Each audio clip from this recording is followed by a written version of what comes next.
Hi, I'm Lisa Lockhart, and I'd like to talk about some fundamentals of starting a colt right. First and foremost, I try to have my horses as well broke as I can before I actually take them to the pattern. I think it just helps them to absorb what I'm trying to teach them a little bit better. And also being that I rodeo for a living, that I'm not home a lot, so sometimes I don't start my horses as young as some people may, and they're a little bit older, but it works great for my program. We live on a ranch, so I'm very fortunate to be able to have my horses have a lot of experiences, and they've had some other jobs prior to actually coming to the pattern. I do try to start my horses all the same, and in hopes that they become those horses to where they're a real supple type of horse and do things the same as most of my horses do, but not all of them turn out to be that way. I have had horses whose styles are quite different, and so I've really become accustomed to trying to adjust my training techniques to the horse.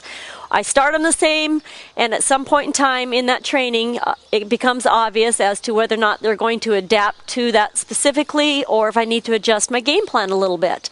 But basically, I do start them out being that horse to where my rate point usually doesn't change a whole lot with most horses. It's very early, especially for the first barrel. I want my horse to be able to come up here, and when I sit down, I want them to think about slowing down on their own just by listening to my body language. I don't like to have to pull on their faces a lot, so it's something to try to instill in them rate and to where that they slow down on their own so I don't have to physically help them so much. In my preparation stage is usually with most horses it's a little inside rein, sometimes a little inside foot, depending on the style of horse. Now that can change as to what you do with your hands, as to if your horse is going to be a stiffer type of horse and you just have to ride them up into the hole farther, or a round horse to where you use a little more inside rein. But the preparation stage is what will vary a lot with your hands, especially depending on the style of horse. This horse particularly is accustomed to a little inside rein, and he stays supple, and I use some inside foot to keep the horse round, broken the rib cage. I also feel that there's three parts of the horse, not only just your face, but the middle section and the hind end. So when I'm asking them to come to the barrel, of course I want their hind end up underneath them. I prefer to have them round in the rib cage as we go around the barrel. Like I said, that doesn't always happen, but that's the way I try to make it happen.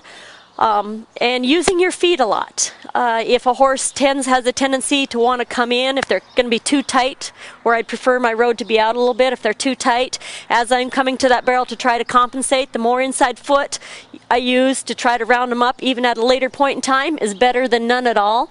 So I try to have my horses very responsive to my feet, and not only to my feet and my hands, but once again, knowing your horse, having them better broke, really helps in these types of situations. So same thing going across to the second barrel, a rate point. If for some reason when I sit down the horse did not want to rate on their own, I would stop them and back them up and try to instill that rate in them a little bit.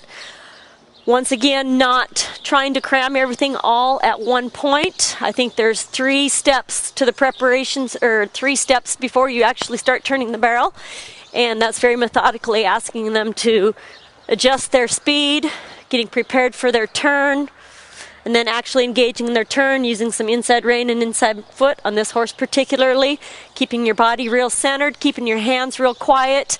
I think keeping your hands in a proximity of maybe a 1 foot square area where right hand staying on the right hand side of the neck, left hand on the left hand side of the neck, trying to keep your body real centered.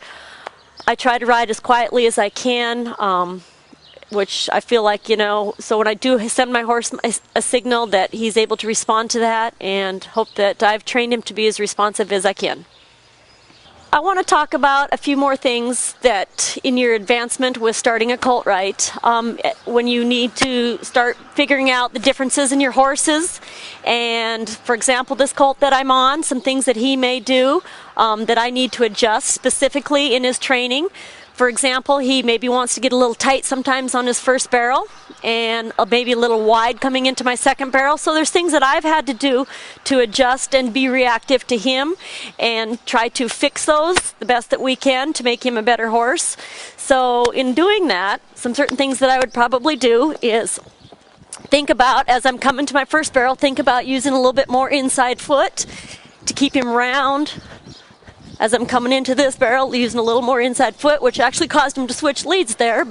And going to the second barrel, I'm going to think about keeping him straighter, using a little outside foot to maybe keep him straighter going to it, because he has a tendency to want to get real wide. Keep him collected between my hands. Sometimes I'll show him with my foot back there in the rib cage to be real straight, and just trying to accomplish a routine of where he doesn't have that tendency to get wide at the barrels. So once again, being very specific to the horse that you are on, analyzing the situation to where you know what he's maybe not doing correctly, and trying to adjust your training procedures to that.